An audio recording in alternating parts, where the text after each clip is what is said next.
nouvelles à nous donner du groupe? Est-ce qu'il y a des forfaits? Est-ce que vous avez un peu plus de nouvelles? On dit que Cavani aurait eu une rechute, il se ressentirait encore de sa blessure. Qu'en est-il, s'il vous plaît? Non, quand Eddie il est bien, il est disponible pour demain, pas de problème, pas du tout.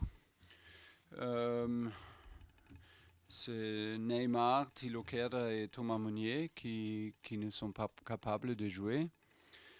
Malheureusement, c'est Ander et Marco Verratti, c'est un peu trop tôt le match demain, ils ne sont pas avec le groupe.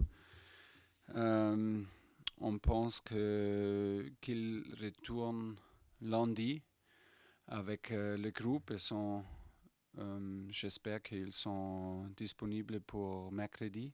Mais le retour avec l'équipe est pour lundi, pour Ander Herrera et Marco.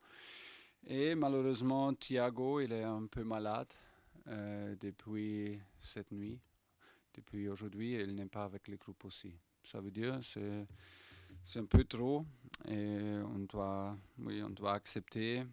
Mais j'espère qu'on n'a pas encore de blessés pendant l'entraînement maintenant parce qu'on doit trouver ces joueurs plus deux gardiens pour demain contre Dijon. Bonjour coach. Bonjour. Vous n'étiez pas totalement satisfait de la seconde période de vos joueurs contre Oui. Marseille. Qu'est-ce que vous attendez d'eux pour demain contre Dijon? Oui, c'était comme ça. Euh,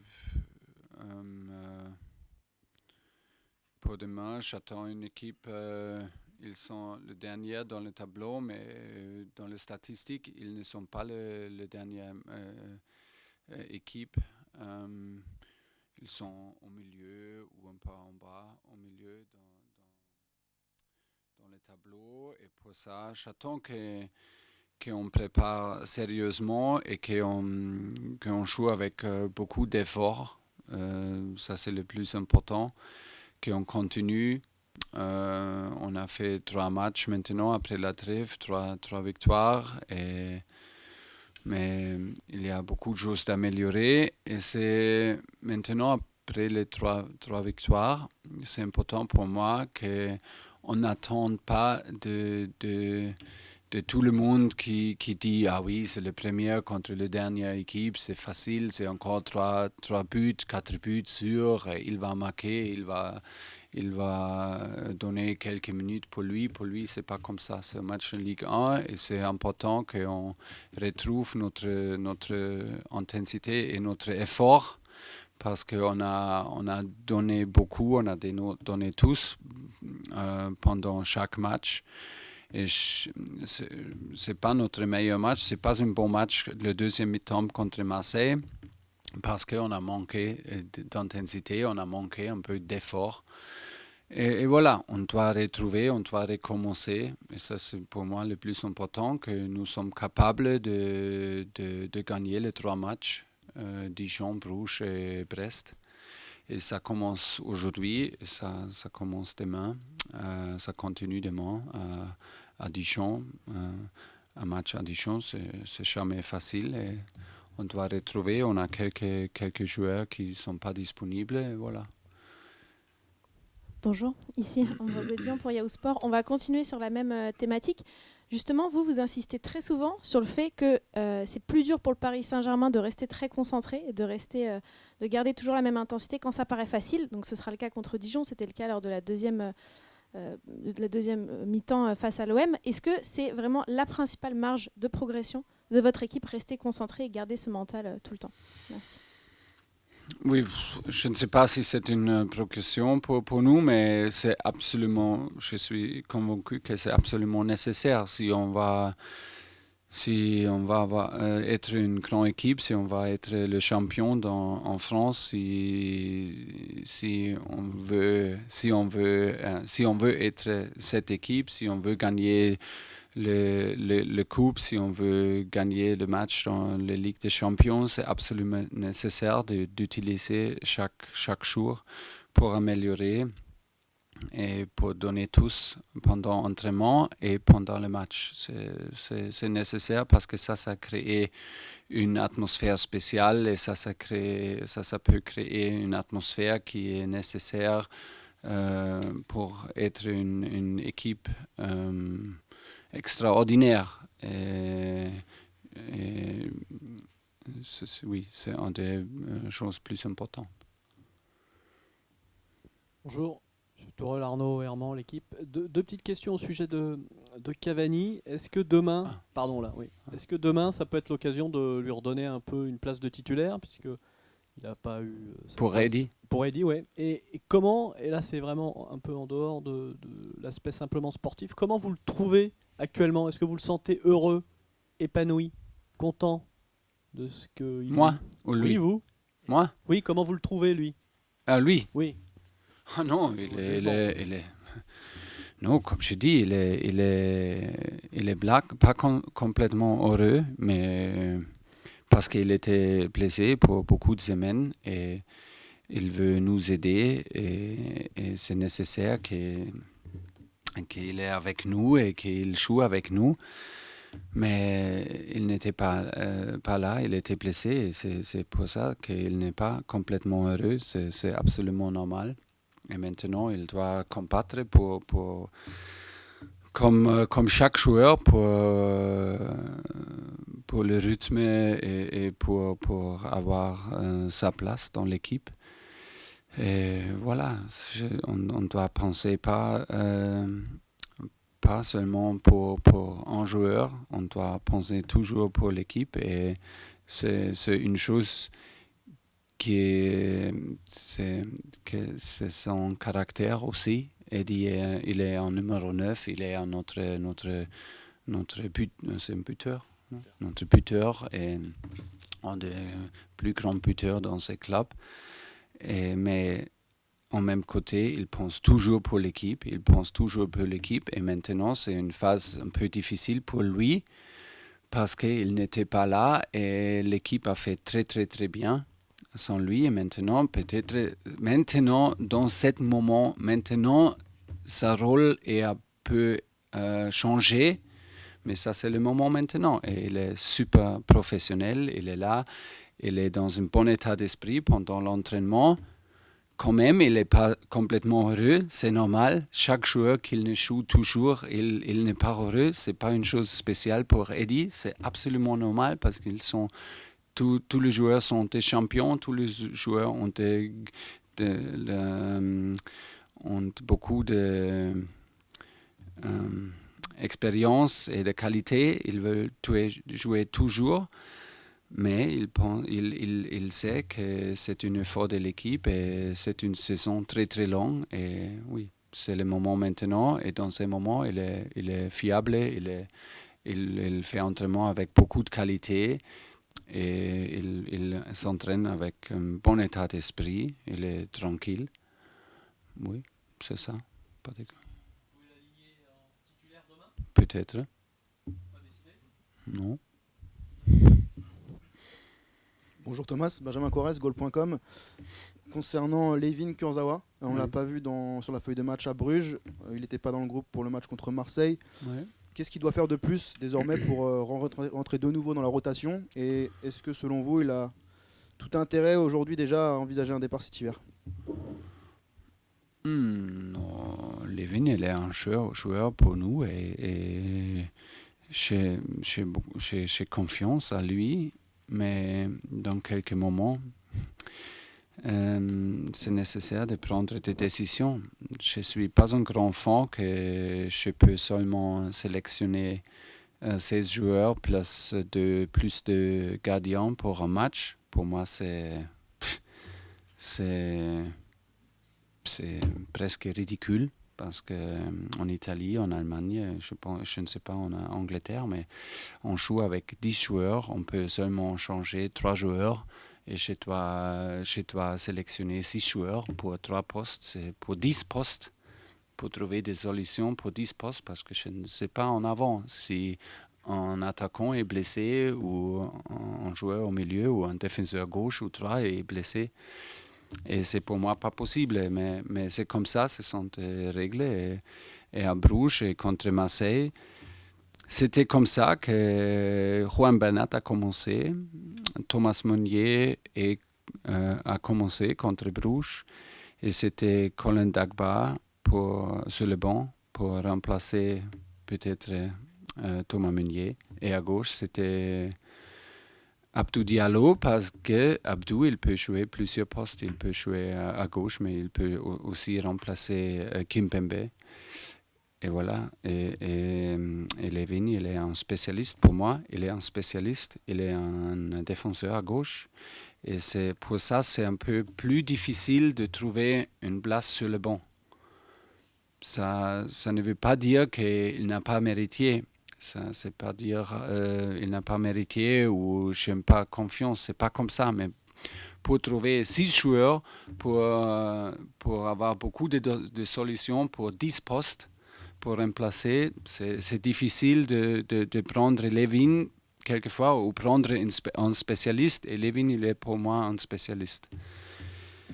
Et ça, c'est la situation. C'est pas facile pour lui, mais ça, c'est la réalité. Et pour lui aussi, il est dans ce groupe-là, il est fiable, il s'entraîne très, très professionnel.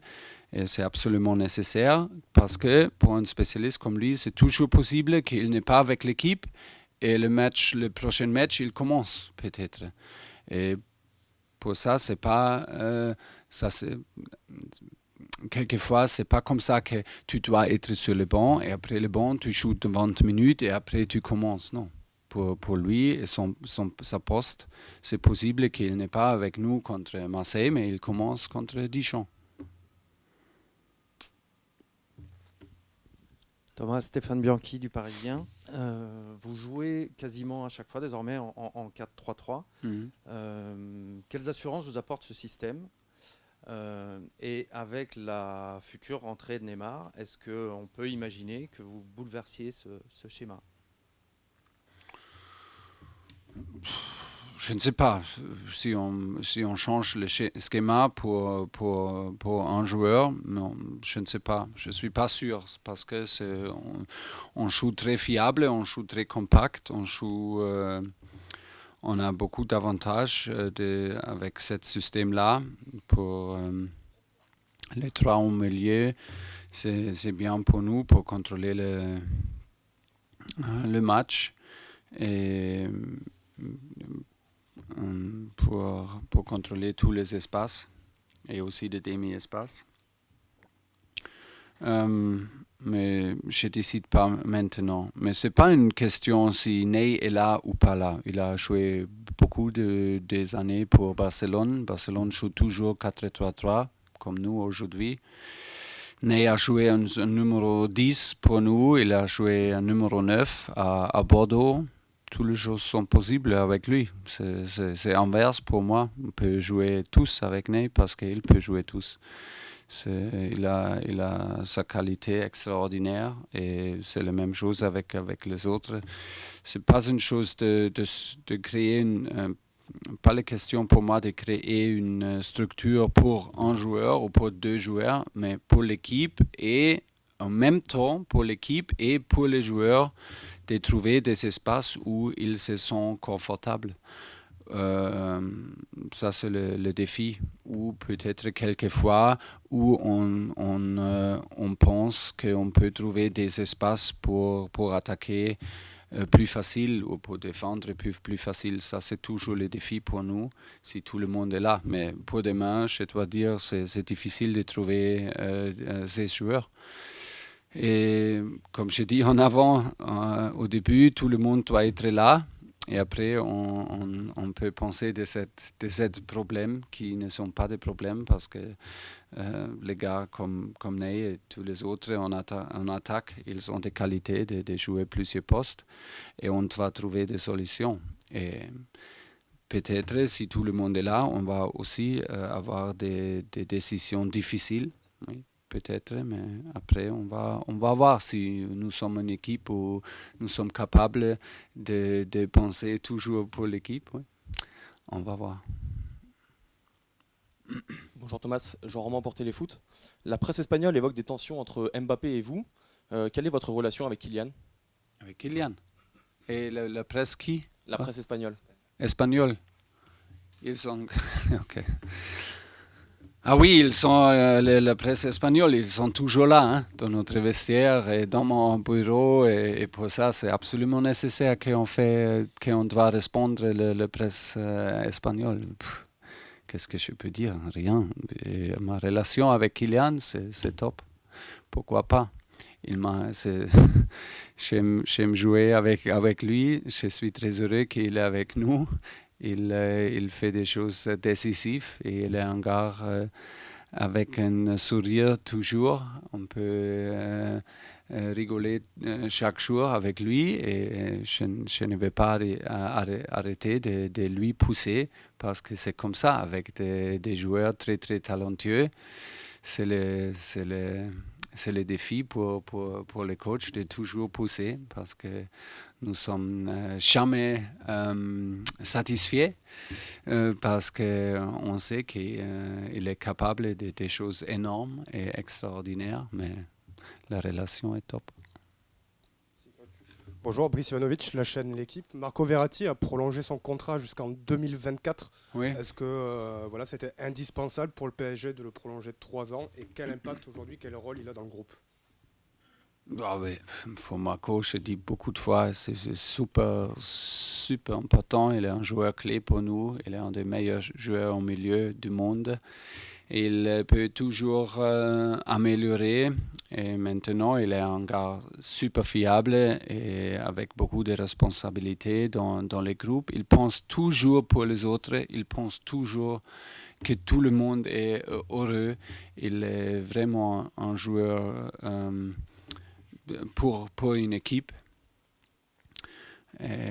C'est d'avoir et être entraîneur d'un joueur de Marco, c'est vraiment la meilleure chose possible parce que, par exemple, il a joué pour l'Italie avant notre match contre Nice et c'était aussi un vendredi soir et c'était très très proche. Il est arrivé, c'est quoi avant vendredi? Jeudi, il était arrivé à vendredi.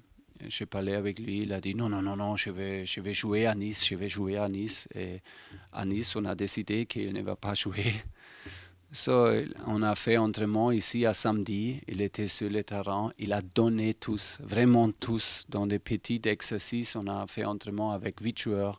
On a fait des rondos, on a fait des petits matchs sur le but. Et il a fait entraînement comme un joueur jeune, comme un joueur avec 18, 19 ans qui veut montrer de l'entraîneur qu'il est là, qu'il peut... Non, c'était Marco. Et ça, pour moi, ça explique tout et c'est vraiment un cadeau pour moi d'être entraîneur de lui. Et oui, je suis très heureux qu'il est avec nous parce que c'est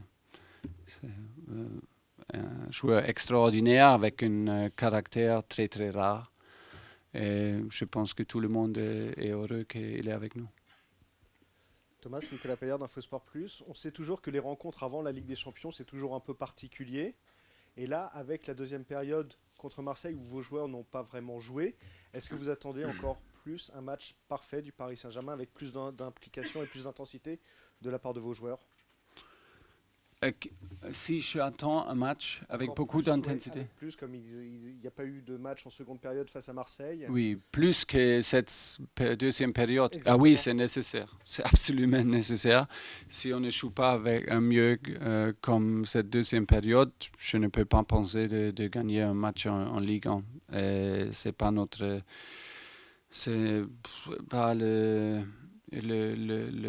l'objectif pour nous. L'objectif est de jouer dans le meilleur niveau possible. Et ça, c'était pas comme ça. Mais oui, je dis que c'est quelquefois difficile avant un match en Ligue des Champions, mais Je pense qu'on a beaucoup de jours entre les deux matchs et pour ça, c'est pour moi, c'est pas une raison pour réfléchir parce qu'on joue vendredi et mercredi. On a 2 jours off après le match et pour ça, beaucoup de raisons pour donner tous, beaucoup de raisons pour jouer avec le maximum effort possible. Et c'est comme ça doit être nous, ça doit être une habitude pour nous. Et je dois dire, c'est comme ça. Oui, et j'ai pendant plusieurs semaines maintenant, et pour ça, j'ai beaucoup de confiance qu'on va continuer demain, on va recommencer demain soir et qu'on va faire un match sérieux et avec j'espère un bon résultat, mais avec une bonne performance. Ça, c'est les choses qu'on peut contrôler et les résultats, on va voir demain. OK. C'est une dernière. Une dernière. Déjà que ça a été compliqué de l'avoir le micro, une dernière, Thomas. Une bonne question, on hein. vous laisse tranquille. Promis. Peu de pression. RMC-BFM. Bonjour Thomas. Bonjour. Vous nous avez confirmé donc que Edinson Cavani est à 100% de ses moyens. Il a recouvré ses moyens. Est-ce qu'il peut jouer à un autre poste que numéro 9 ? Est-ce qu'il peut se fixer à gauche de l'attaque ? Pour moi, il peut jouer tous les 3 postes. Pourquoi pas ? Parce que ça, c'est très fluide.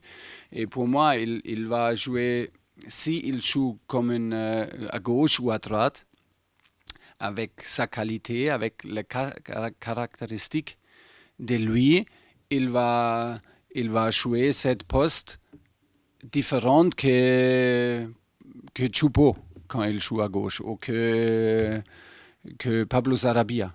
Parce qu'ils sont des joueurs différents et pour ça, c'est absolument possible. Peut-être s'il joue à gauche, il va jouer un peu plus comme un deuxième attaquant, un peu plus haut, peut-être un peu plus antérieur et pas exactement sur la ligne. Et Choupo, s'il joue à gauche comme à Nice, il aime de commencer les actions exactement sur la ligne. Et c'est comme ça. Et les joueurs sont libres. Et on va trouver des solutions pour des joueurs qui se sentent confortables. Mais si on joue 4-3-3 avec les 3 attaquants, pour moi, tous les attaquants peuvent jouer tous les postes.